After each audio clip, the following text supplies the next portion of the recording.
Pangga! We are number 1, 06.7 Energy FM. Ano na yan? Huwag mo tabihin radyo! Tabihin mo, Energy! Hoy, halika na rito! Ba? Baka harap na. Sorry na.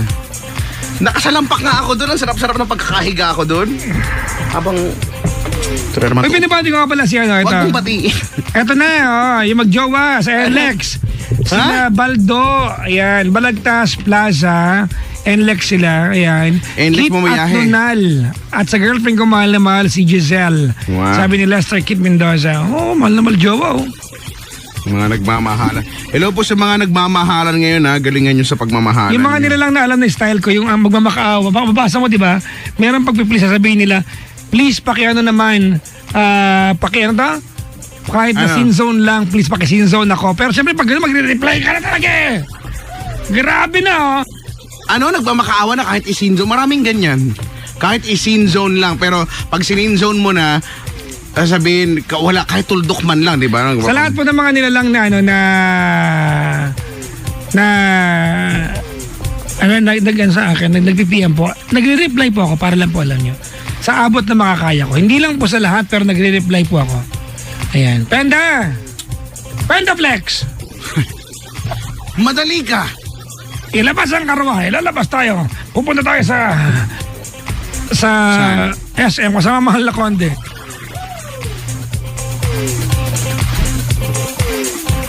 Wala, may binili lang po ako. Bibili po kami ng mushroom bukas. Mahilig ka ba sa mushroom? Tinatanong ko lang kung mahilig ka sa mushroom. Ay, mahilig kasi... ako. I eat mushroom every day. Ah, talaga? Actually, si Stephanie, yung pangga natin from Hong Kong, nung tinanong niya ako, anong gusto mong pasalubong, sabi ko, mushroom. Kasi iba yung mushroom sa Hong Kong. Paano ka sumubo ng mushroom? Kunyari yung mic yung mushroom. Cute lang. Kunyari yung mic. Ipakita mo sa amin ngayon. Bakit? Ang baboy na ito, kailan. Mushroom nga eh. Hindi kasi yung mushroom sinusubo ko na hiwa na. Ah, hiwa na. Ikaw kasi gusto ng mushroom yung hilaw. Yung gugulatin mo lang, wow, mushroom! Ganon. Oo, no. But may color. Makakamiss raw yung mushroom. May color! Talaga ba? JM! Hello po. JM, magandang umaga. Magandang umaga po, Papa Jackson, Kuya Chico. Ayan, si JM ay 31 years old at Yes taga po. Caloocan. Opo. Saan sa Caloocan? Camarin. Ay, sa may south po, na Caloocan, yung sa kabilang side po, yung malapit po sa Alam sa ko ni Papa monumento po Jackson. sa MCU po. Wait, hanapin kita! Wag mo Ayan, sabihin oh. kung saan! Sige. Saan? Malapit ka ba sa Opo. Sa... Hindi pa, wala pa eh. Ay, wala pa ba? Ay, alam mo itong si Jem Parangga. Prangga. Pranggago. Hi, Prangga. Ano? Malapit ka Saan? sa Tapaking. Ano po, sa 10th Avenue po. Naku, huwag mo sabihin nga, hanapin.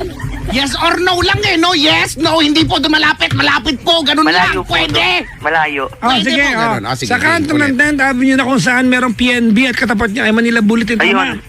Ano ka? Wow. Huwag mo sabihin ko saan! Huwag mo sabihin ko saan! Hanapin kita! Grabe siya. Huwag mo kasi sabihin nga eh. Hanapin nga kita! Side ka ng PNB, side ka ng Manila Bulletin.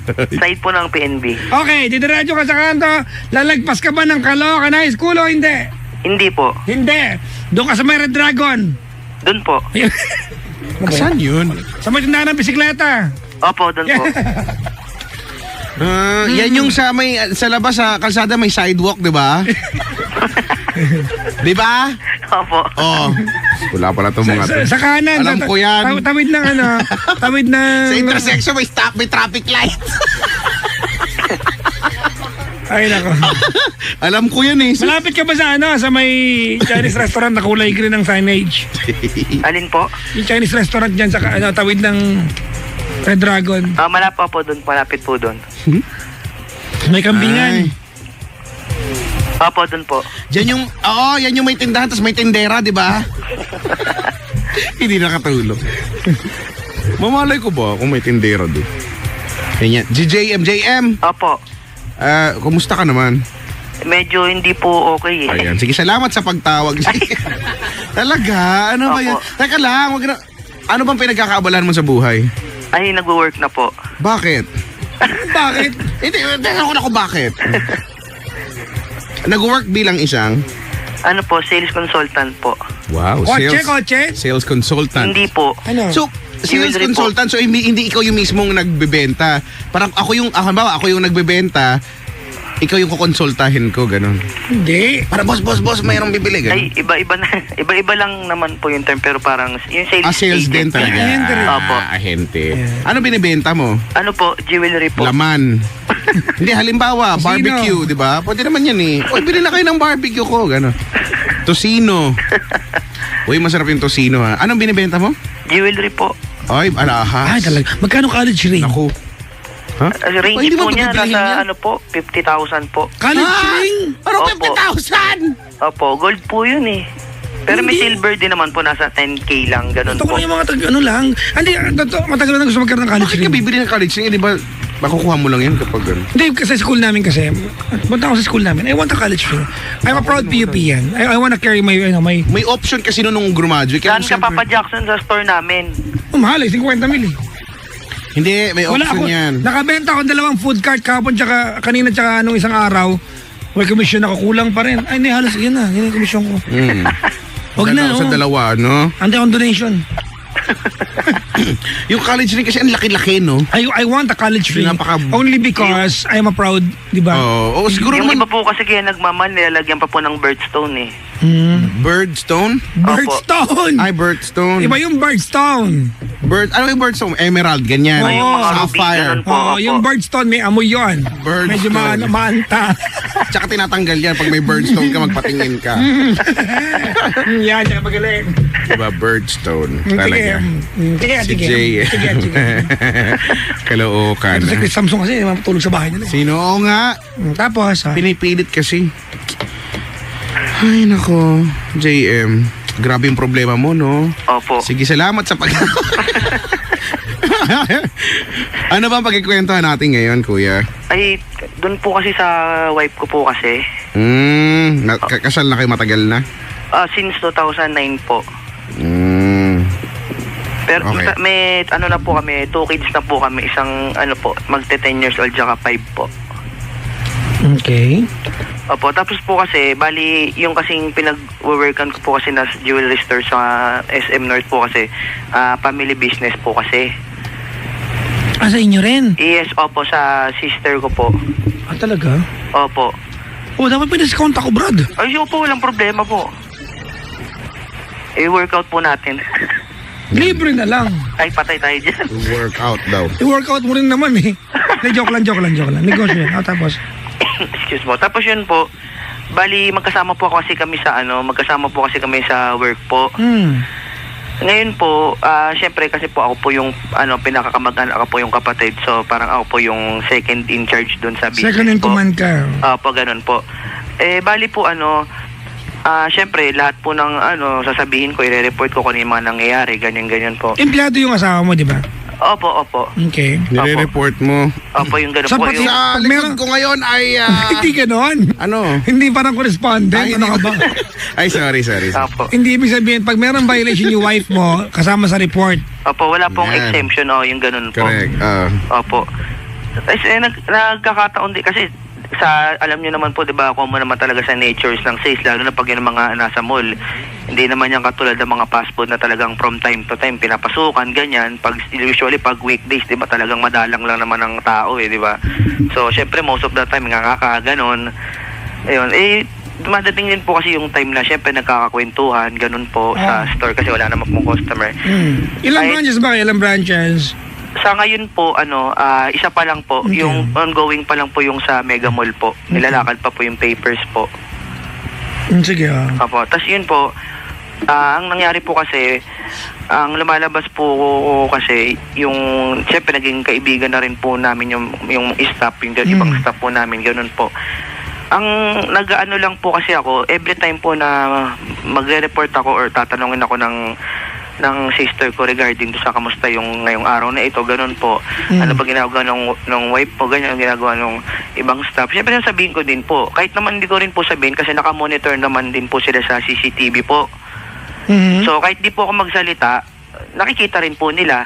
pag di naman po ako nagsalita, ako naman din po mapapagaliran kasi po syempre baka sabihin pinagtatakpan ko or whatsoever kasi syempre nilagay nga po ako doon. Kaya para ako yung magtumingin doon, parang ako po yung silbing parang eyes and ears nila. Ayun, tapos dumating po kasi time, meron po kasi kami isang staff na sobrang sobrang yung sa work, clumsy niya, yung gano'n, yung lousy siya. Kasi lagi siyang late.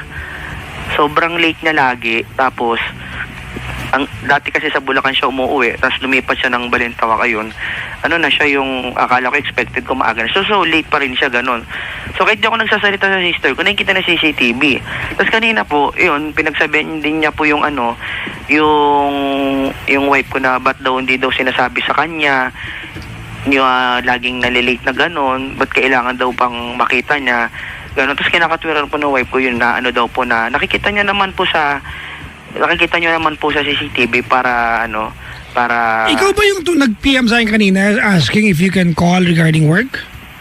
Ay, hindi po. Baka yung wife mo yun. Ala, patay tayo dyan. Hindi, kasi may nag-PM kanina, nireply ako, sabi ko, sure po. Okay po. Pero ang negosyo natin live video karera. Sorry. Bawal pala yun. sorry. Opo. Tapos yun po, na po tayo doon sa mismong problem po. Kasi po, ang napapansin ko... chapter 1 pa lang pala, okay. Opo. Kasi ang pinaka-problem ko po kasi doon is, nagalit pa po kasi siya sa akin. Kasi ilang beses na po yun na gano'n pag may nagagalit siya sa akin pag nagre-report siya doon sa nagre-report ako doon sa sister ko na... Ano ang premise ng galit niya sa'yo? Ano yung exactly kinagagalit niya? Yung pong pag nagre-report po ako yung kung anong ginagawa nila sa store, ganun po. Hindi naman din po ako makapagdalawang isip na hindi ko sabihin or sasabihin ko kasi nakikita rin naman po sa CCTV. So ano ang kinagagalit mo? Kasi kinagagalit niya, nilalaglag mo kasi siya sa kamag-anak mo. Yung premise po ng galit niya, Papa Jackson, yung parang yung feeling niya, yung nilalaglag ko siya, parang personal yung pagkalaglag ko. Pero sa akin lang naman. Wait lang, na para sa kanya, pwede namang sa atin na lang, mag-asawa tayo, ganyan.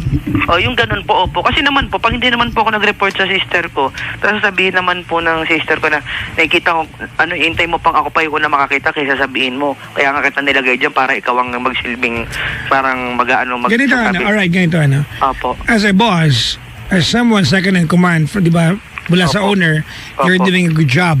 Opo. Alright? And let me commend you on that part. Opo.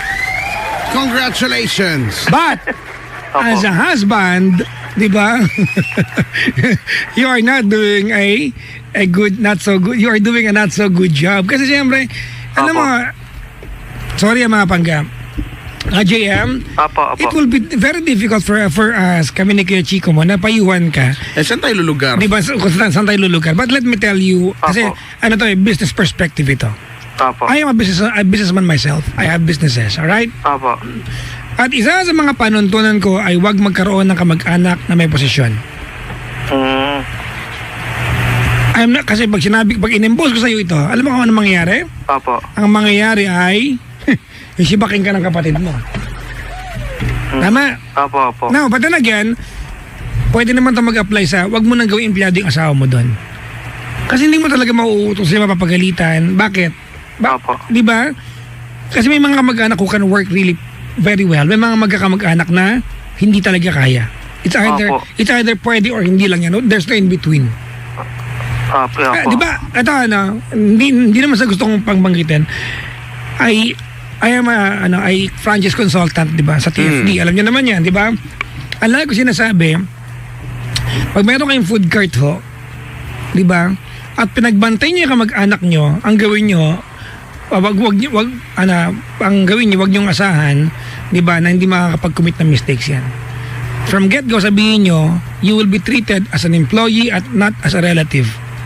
Period. Opo. Kasi alam mo, ang problema natin mga Pinoy, pag naglagay ka ng kamag-anak, ito real talk tayo dito. Opo. Pag naglagay ka ng kamag-anak, magbabantay ng negosyo mo, halimbawa, food cart, kinain yung siomay. Offense 'yan. Offense yan, hindi mo dapat kainin yan. Pero pag sinita mo, masama kang tao. Pag tinanggal mo siya dahil sa offense niya, at kamag-anak mo yan, big deal sa kanya. lakakalat sa buong kanyan, ang sama na ugali. Masama ka ng totoo nga po, tao. ganun nga po actually, kahit nga po yung ano, Siomay lang, Kahit diba, nga- ganon. Ay, Nakitaan po. na ugali sa siomay. Ganun. kahit nga po Papa Jackson, yung isang staff din, medyo may pagkabalahura din po yung bibig, sorry po sa term. Ano rin po, minsan nagpaparinig po na Ano ano, sabihin yung balahura, bang istasyon yun? Ay, Sorry. ay yung parang ano po, yung ganun din po yung parang ganun din po yung attitude niya. Minsan magpaparinig po na, naku, nagsisip-sip sa atin niya, kaya ganyan. Yung ganun sila, ganun. Hindi, kasi alam nyo, judger. hindi ka naman sa nag-isip siguro kasi you have to protect the investment. Correct. Oh, Hindi naman- alam niyo sa mga pangga, alam mo, mga pangga, ang negosyo kasi ay negosyo. Business is business. Diba? I understand where you're coming from. Kasi po, ay, ano, excuse lang po Sige, Dadaan ka? Opo, pwede po. Okay po, sige Dumaan po. ka na. Hindi kasi ano po kasi, pag minimension ko, syempre po parang nadala na din ako ng emosyon ko doon sa class namin kanina. Tapos pagsasabihin ko po sa kanya, bakit ganyan kapag ano, pag yung dyan sa mga katrabaho natin, ba't parang feeling mo nilalaglag? Eh hindi naman, sabi ko sa kanya. But, porkit, aminin na natin lahat, yung mga staff, kaibigan naman natin yan. Sabi ko, ba't parang lumalabas? Ang dating po kasi sa akin, Papa Jackson, Kuya Chico, parang, yung ano po, yung, parang mas pumapanig siya dun sa kaibigan niya. Parang ang lumalabas, sabi nga rin po ng sister ko, parang, mas pinapanigan mo pa, parang pinagtatakpan mo pa. Di ba parang ganun po, yung dating. Okay. Ganun po yung dating. Wala, alam mo, ang hirap pa yun. Kasi asawa mo to eh. Okay. Alam mo, ang ending talaga nito, no? Yan talaga Dapat may isa sa inyong wala dyan. Kasi ganito, ito ang ideal setup. I Opo. want you to listen very carefully, okay? Opo. Sa bahay, ang boss, hindi ikaw. Opo. Si Mrs. Opo. Now, in the morning, gagayak kayong dalawa. Pagdating ng opisina, switch roles kayo. Opo. Ikaw na boss, siya na empleyado. Opo. Correct. That will be tricky to maintain. You know, you want may do not... Mahirap talaga yun. Okay, do not be in the same workplace kayo mag-asawa. Lalo kung hindi nyo negosyo. Kasi kung negosyo nyo ito kayong dalawa mag-asawa, I would understand nandiyan kayo parehas. Pwede Opo. sigurong, pwedeng kung pareho lang siya. Pero kung isa boss, isa yung Di rin, kailangan di rin. magpagalit. Ang hirap Unless sila may-ari, sila mag-asawa. Oh, yun, pwede. Kasi itong si pero JM, pareho kayo- may ipit siya eh. He will be answerable sa atin yan na naglabas ng Ayun, pera, di ba? And at the same time, he will be answerable sa Sa asawa niya, asawa. di ba, na meron siyang emotional investment. Kaya di pwede talaga. Hindi talaga pwede, Brad. Real talk na lang, mahirap Brad. talaga. May isa dapat Mag-give in, mag-give way. Tapos Papa Jackson, Kuya Chico, nagja-jump conclusion na siya na, kaya hindi ka makahanap ng trabaho sa iba kasi ganyan ka, nilalaglag mo yung mga katrabaho mo. Ganyan siya jump conclusion. Palibasa kasi dito ka lang sa negosyo ng ate mo, nagtsatsaga sa yung trabaho kaya hindi ka makapaghanap ng ibang trabaho. Nagagano na siya lagi. Pero pag sasalubungin ko ng sabi ko, wala naman personal sa akin eh. Sabi ko, Wait. Tama Opo. na. Huwag mo nang sabihin hindi rin nag-jump into conclusion yun yung asawa mo. Kasi lahat ng babae naman nag-jump into conclusion. Ba't ka na late, ha? Ba't ka na late? Siguro nagpunta ka sa Biraldo! Siguro na babae ka! So, hindi na issue yan. Cute yan. I find it cute. Hindi na para palakihin pa natin yung partner. yun po, ganun po kasi lagi. Pero tanong mo sa amin. Wala pa yung tanong Kuya Chico eh. Hindi, ang tanong, ang tanong ko dyan, lang bibili po, po ba kayo? hindi, saan po ako lulugar? Hindi na lang po ako magsasalita. Ganun po. Hindi talaga, kuya. Ang ending ng magiging usapan nito, kailangan talagang may mag-giveaway, di ba? Meron hindi pwedeng isang kalulugar. Wala talaga. Wala kayo lulugaran kapag ganyan. Magiging mahirap ang lugar niyo pareho. Wala eh. Ang hirap kasi talaga. Kasi parang tingin ko din po, baka na-influensyan din nung mga Hindi, alam mo, hindi nung katrabaho niya po, yung staff po namin na isa eh. Oh, yan. So, ikaw ngayon na nag-jump into conclusion, di ba? Hindi kasi po kahit ako rin po, hindi ko naman din po pinamumukha sa kanila na ako yung kapatid ng may-ari, ako yung kapatid ng boss nila. Hindi mo kailangan Pero pamukha, pag- hindi mo ako- Alam naman nila yan eh. Hindi naman po, pero ibig sabihin po, di ba yung para paringgan ako ng magsisip-sip na naman niya sa niya. Ganyan kasi Brad, ganyan na. Opo. Hindi ka nag-isip-sip. You are managing the business. yun nga po eh. Diba? You are managing the business. Hindi yan pag-isip-sip. Ganun po kasi yung nila yung parang it's a good trait. pag-iisip nila. Na Wait lang. Sige po. It's a good trait, di ba? That you have sense of ownership. Pag ako yung may-ari ng negosyo, I want an employee na merong sense of ownership. Yung akuin yung negosyo na parang kanya, ayaw niya may mangyaring hindi maganda. Look, ganda, pag-usapan natin to, hindi sa premise na pagkakaroon ng asawa mo sa trabaho. Pag-usapan natin to, is your wife as an employee doing a good job? As a boss, tell me. Hindi po. O, sibakin mo. Late po. Di ba? Sibakin mo. Di ba kasi it's a workplace, it's not a household, Brad. As a manager, as someone second in command, tell me now, is your wife doing a good job bilang empleyado? Hindi po. I will fire her. Di ba? Kasi ano yan eh, kumbaga, that's a professional call. Opo. Di ba? Kung may sakit ng ulo kang empleyado, there's no point na naandyan sa negosyo mo yan. Kaso mo, at the end of the day, mag-asawa sila. Hindi. Tapos pag, kaya ba, there's Pagka-uwi sa bahay, tigang ka. pagka ganyan, di ba? There's two ways to look at things, di ba? On the Kasi business pag side. naman, pag sinisita kasi, late ka na naman. Ang relation out niya, may ginagawa naman ako sa bahay, nagluluto ako ng pagkain, tapos diba? kaso kay mga bata sa eskwela, yung ganun. Sa'yo, bilang asawa, syempre, maintindihan mo yun. Pero kung lulugar ko sa bilang boss, hindi mo naman pwedeng idahilan talaga yan eh. Para kang nagdahilan ng, kasi traffic sa EDSA. Yun nga po, kahit yung sister ko nga din po, sabi niya, kung gusto mo talaga maging maaga, mamamanage mo, magiging maaga ka talaga. Kasi ang ini-impose din naman po ng sister ko kasi, kayo ka mag-anak dyan, kasi kayo nakikita dyan, ngayon, yung ibang staff, yung ibang tao na hindi namin ka mag-anak na empleyado namin, pag nakikita ang ganyan kayo, liti lagi, syempre, di magaganon din yun. I will fire her. Period. Yun nga po inaano ko sa kanya, sinabi din nga niya po kanina, sige, alis na lang ako dito, kaya mo bang ganyan kayo, lahat sa mga anak mo, bahala ka, sa ako, wala kang maasahan sa akin, ganun. Na hindi na siya maghahanap ng ibang trabaho. Ganun, sige, bahala ka, sa ako, ikaw gumastos lahat, ganyan siya, ganun na. I will fire her. I will fire her. Kasi, there's Trabaho yan eh. Mas masakit yan pag ate mo nag-fire sa kanya. Yun nga po, totoo nga po. Unless ikaw ang aalis, I will fire her. Trabaho. Pwede rin naman po Kuya Chico, kaso po kasi talagang masyado na ako na-attach sa business kasi talagang inaaral ko na talaga siya ng ilang years na gano'n. Parang I will fire her. And that's the only solution. I will fire her. Kasi hindi ikaw yung you're doing good dun sa business kasi. If he's doing good. Pero normal lang po ba yun? May mga ganun talagang tao. Pag yung ikaw yung meron asawa mo, ano ka ba?